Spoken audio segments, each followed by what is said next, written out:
Welcome to The Lift with Sheila Robinson Kiss. Come on in.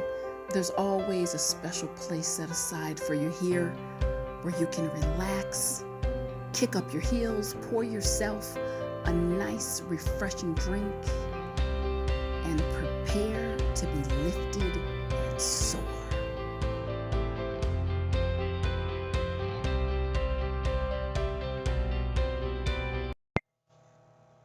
Hi, everybody. Thank you so much. And welcome back to The Lift with Sheila Robinson Kiss.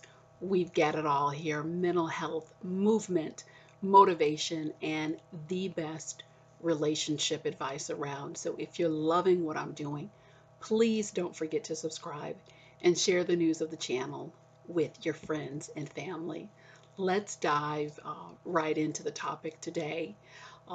I've wanted to do this video for some time. I've received a number of notes and inquiries, really particularly over the last year, where people are describing behavior patterns, thoughts that are quite disturbing for them.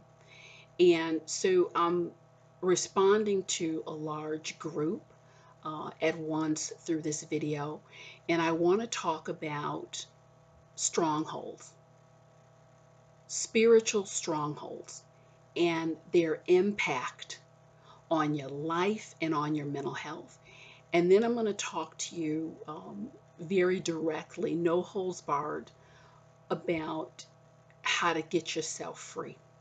So let's come at it from this approach. I want to talk about what strongholds are, a little bit about how they form, and then what is the pathway out from a stronghold. And I see that as a very specific and targeted path.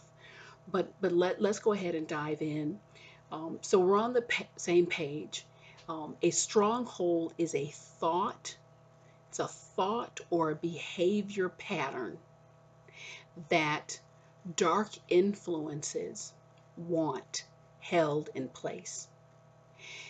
And dark influences want that held in place because you become, metaphorically speaking, you become to a very hungry or thirsty being. You become the tall glass of cold water.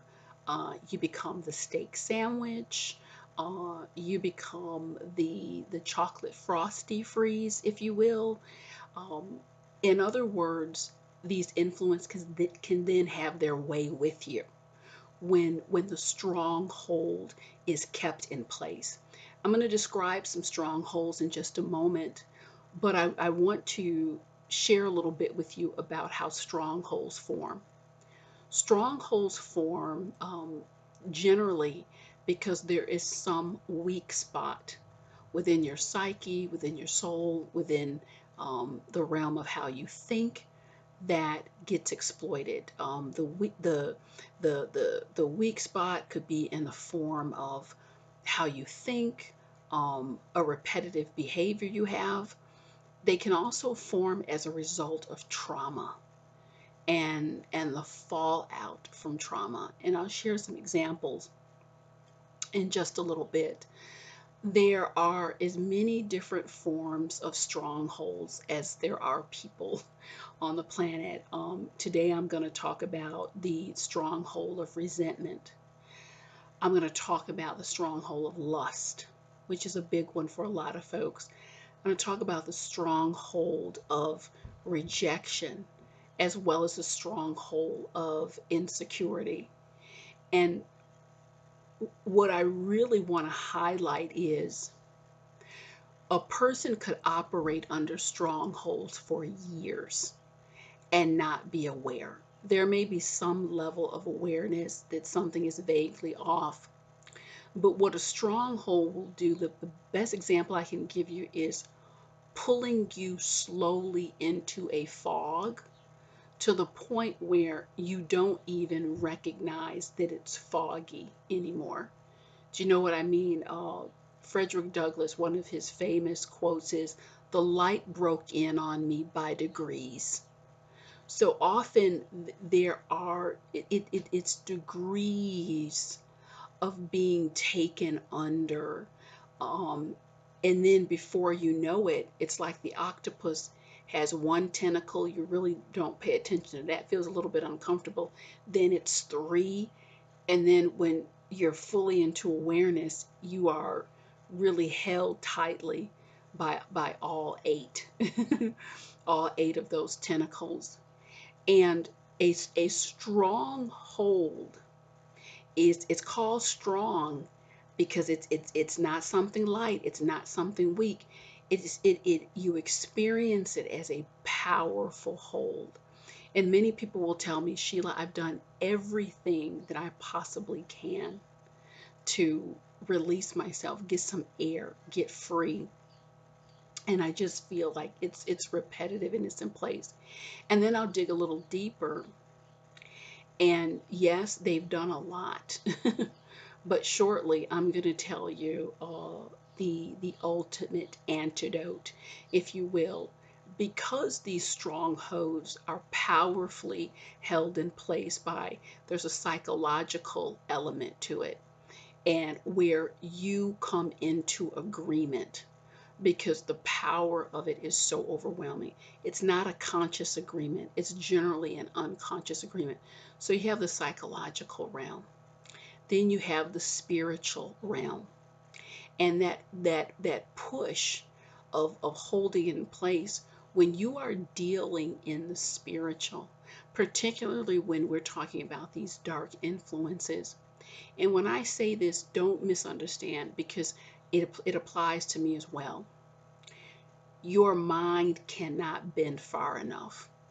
You can't research enough. You can't plan enough, because the source of that energy and the source behind it is so diabolical that the mind, the average mind and the above average mind and the genius mind even, you can't bend that far in the direction of the levels of evils that these strongholds and their influences will take you. Some of these traps are laid years in advance. Some of the traps are laid months in advance. And there are things in the supernatural realm, in the spiritual realm, that don't take it as any affront on your wisdom, that you, unless you are covered with the armor of the Lord, steeped in the word, in prayer, and understanding that when you are engaged in this kind of spiritual battle and spiritual warfare, that's not something that you're fighting on the level of flesh, of what you can see or what you can read, because there is a natural handicap that we're all subjected to, because your mind, it doesn't even work in this diabolical way. That kind of energy, it would not be out of order for me to say that it exists inside of abomination. You understand that it is, comes from a pure evil intent. It is to seek, it is to destroy, and it is infinitely intelligent as a pure evil force. So again, it's not an affront on anyone listening. It's just that your mind couldn't even split into all these directions, which is why we are constantly, watch my channel, you hear me say, blood of Jesus, armor of the Lord, the light of Christ. Because as a weapon goes, that's the whole kit and caboodle.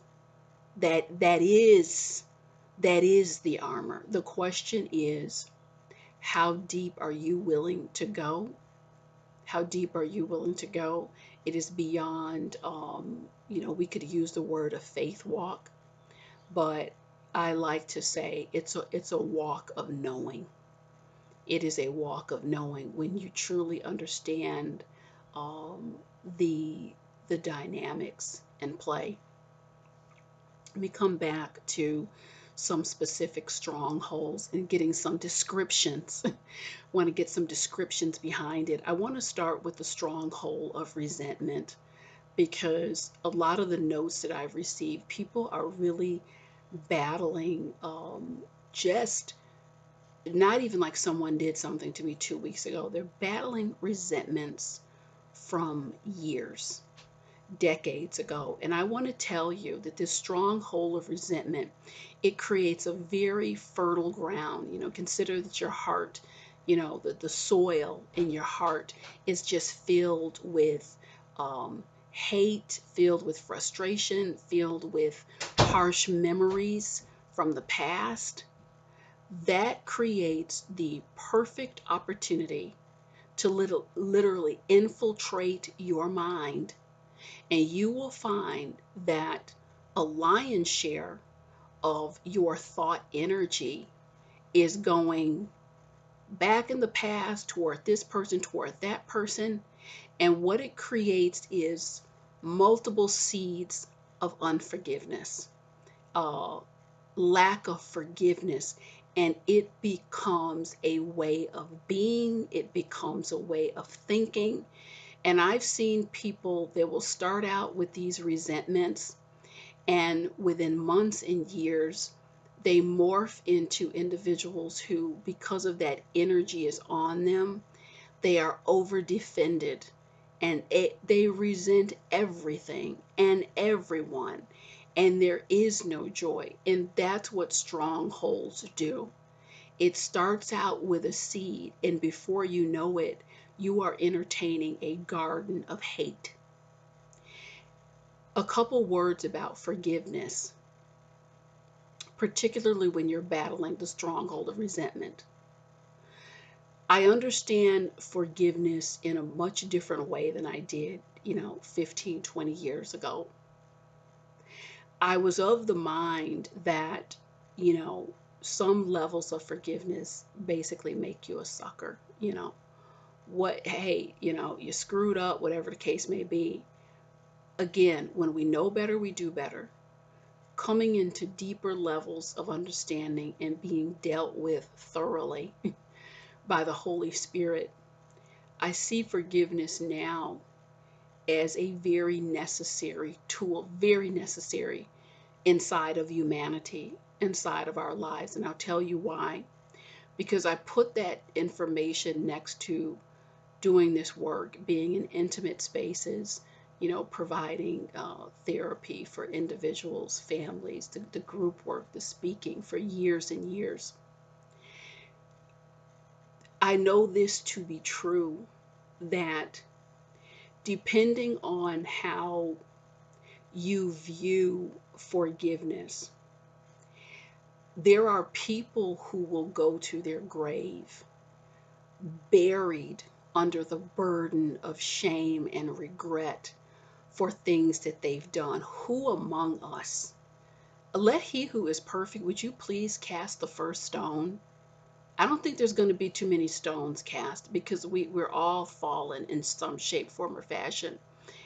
Getting back to my point, there are individuals, and everyone has their right to think as you will, configure your relationships with your creator the way you will or you won't. But I was sitting with a gentleman, and he said, I have gone to her for forgiveness. I'm so sorry for what I've done. I've put things in place, and she won't extend the forgiveness. And I said, well, I'm sorry to hear that, but ultimately, you can go directly to the Lord and receive that fulfillment of the promise of forgiveness, because you are genuine, you are authentic in what you're saying. And he said, I don't, that's not how I view forgiveness. I'm going to her. I feel like I need that from her. And so he couldn't receive it. He couldn't even receive it from the Creator, and he was not asking her for forgiveness with reconciliation, which is very different. He was asking to please try and understand what I did. I did it when I was sick. I am sorry. I'm a different person. And because he could not receive it in his heart in any other way, he really could not be set free. Now, is that her problem? No, certainly not. But what I'm telling you is, I've seen a great many people be crushed under the weight of shame and regret of the lack of forgiveness that came from a human being because of that stronghold of resentment. And so they go on in their life not able to access the full vibration, because everyone cannot receive that. They need that forgiveness from you. They need that, okay, even if the relationship does not fully revive or reconnect. There's people who've come to me. I feel like if you come to me genuinely after there's been a hurt or an offense, you are going to get forgiveness. And I'll tell you why. Because I've done too much in my lifetime. There's been too many debacles and missteps, and the Lord has certainly forgiven me, and certainly carried me. And my feeling is, just by necessity of being human, we do need to find a way to check our hurt, check our resentment, and not stay enslaved to that. It does not mean, like I said, those people who've reached out to me, the reason why the relationships, some of them did not come back into a full reunification, it's because the offense of what was done and the level of trust and rapport that had been built up, where I'm at in my life, where these few individuals are in their life, quite frankly, there's just no time to rebuild it to what it was. But the forgiveness, yes, it is certainly there. We're not skipping away into the sunset. Every circumstance is different. So I have to say that don't get it confused with what the essence of forgiveness is. The essence of it is, I'm letting you out of the prison of my heart. I understand what it means to be human, and I acknowledge that you have come back. I acknowledge your ask, your plea, if you will, for that compassion. That's what that is. You're just allowing someone, acknowledging that you are no longer in the prison of my heart. As I've said in other videos, which I will attach to a supplement for this one, how to forgive your parents. Those videos will be available as a supplement. If you have someone in the prison of your heart, who wants that? You have to feed them, clothe them, make sure they get bathed. That's a lot of work to hold that kind of energy in place. Don't let these dark influences make a fool out of you. And a lot of people, they're under the stronghold of resentment. They're missing laughter. They're missing time with their family, time with their friends. So that's just a few words about that stronghold of resentment and the backlash. I want to talk about the stronghold of lust, which I get so many letters and so many inquiries every year. What I want to say about this one is, lust, I would think if there was a buffet, lust would be in the dessert category for dark influence, because I don't think there's anything that they delight in more than degrading souls, degrading human beings into doing things they shouldn't be doing, engaging in conversations that full well you shouldn't be having. I've seen it over and over again. I recently sat with a woman who, is in a bad situation, left her husband, did a lot of different things. Now the individual she left her husband with, left her husband for, he's bye-bye. All gone bye-bye. I wish you wouldn't have done that. But she followed that pathway. It was purely because of lust. It's a conversation that really should have never happened, and things followed, and her life is in tatters, and she's dealing with that in isolation by herself. Can't even understand how it happened. The spirit of lust will have you call people you shouldn't call in the middle of the night. The spirit of lust, I've seen it break up beautiful marriages. Nothing wrong with these folks, except the spirit of lust took hold. Doing things that you look back and it's like, oh my goodness, what have I done? This is what can happen um, with that stronghold, and I want to say that this in particular, um, the spirit of lust, if you are not mindful, will consume, will spread tentacles to your work, your friendships. Many people, pathways and gateways have been open to pornography. It's very common. If that's something that you're dealing with, what I want you to hear and hear loud and clear is God loves you and wants better for you, and that is a stronghold that you can be freed from that stronghold. One of the things I also want you to understand is that when you are entertaining and you're engaged, particularly with pornography, uh, understand that the, the images in and of themselves, um, when you're doing that, you're not doing that privately. You're not doing that privately. The spirits, demons are there. The dead are there with you. Just the act in and of itself, you are summoning that energy into your life, into your environment. And one of the things that can be very helpful for you is to understand that when you are engaged in that and you're doing that, you're not by yourself. You are fortifying. Just the act is literally fortifying the stronghold. And in a minute, I'm going to tell you exactly what you can do to lift that.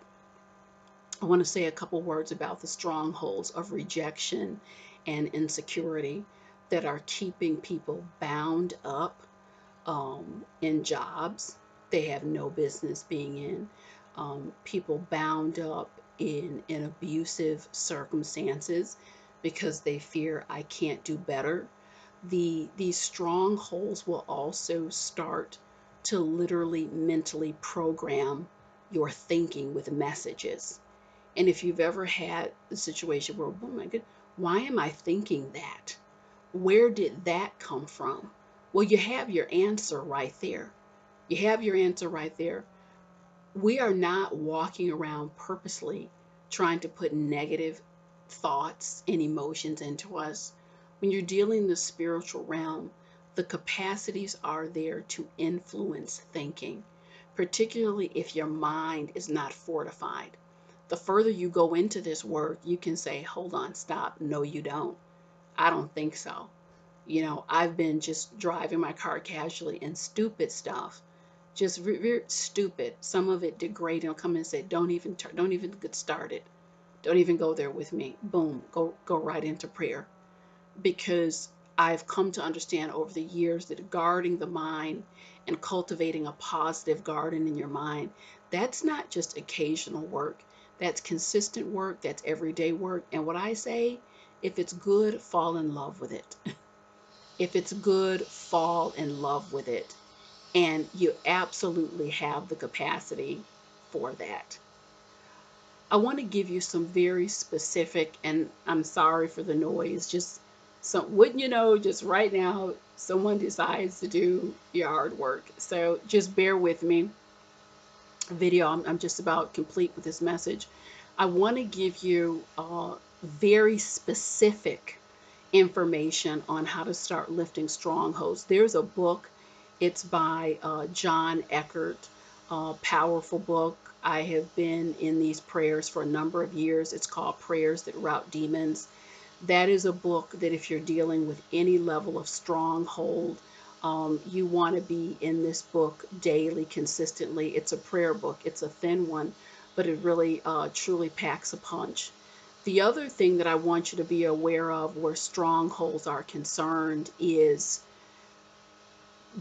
being aware of it is really the first line of defense, because I've worked with so many people and they'll say, Sheila, I just don't know what this is. I don't, as long as you have question marks, I don't know what this is. That's part of the stronghold, to leave you in doubt. Because if you're in doubt, you're not going to say in a full frontal way, I know exactly what this is. I'm armed with the information. I have my prayers. I'm going to fast every Friday. I'm going to rebuke this stuff. I'm going to stay focused in my gratitude journal. I'm going to memorize scriptures that empower me throughout the day. That's a very different energy than this kind of murky, oh, I'm not sure, what is happening, what is going on. Let me tell you something. If it walks like a duck, talks like a duck, quacks like a duck, it's a duck. If it feels like a stronghold based on what I've described here, based on what it's a stronghold. And if it wasn't a stronghold, you could likely very easily have shaken it or have resolved the issue. So I'm going to put a link to that title and where you can get that book. So that's one thing. And the other piece that I want you to do is make a commitment. Make a commitment every single day moving forward. I want you to at least have a 5 to 15 minute devotional, that devotional time of prayer that is specifically laser focused. If you're dealing with the stronghold of lust, I want you to pray over specifically the removal of that spirit, of that energy, of that stronghold. Don't leave it out in la la land. We're getting away from generalities and getting into specifics. If it's resentment for you, I want you to know specifically, Father, I want you to work with me in every way. I'm ready to release this stronghold of resentment. And you want to have specific scriptures that you're praying, put next to specific affirmations for yourself. So again, it works if you work it. Living a life bound up with strongholds is no life at all. Put the information into play. Get this particular prayer book. Every day start your devotional work. It's wonderful to choose one day out of the week where you're doing a sun up and sundown fast, and you will see movement in this area. Thank you so much for your time. Again, if you're loving what I'm doing, please do subscribe, share the news of the channel with your friends and family, and I'll be back real soon. Thank you.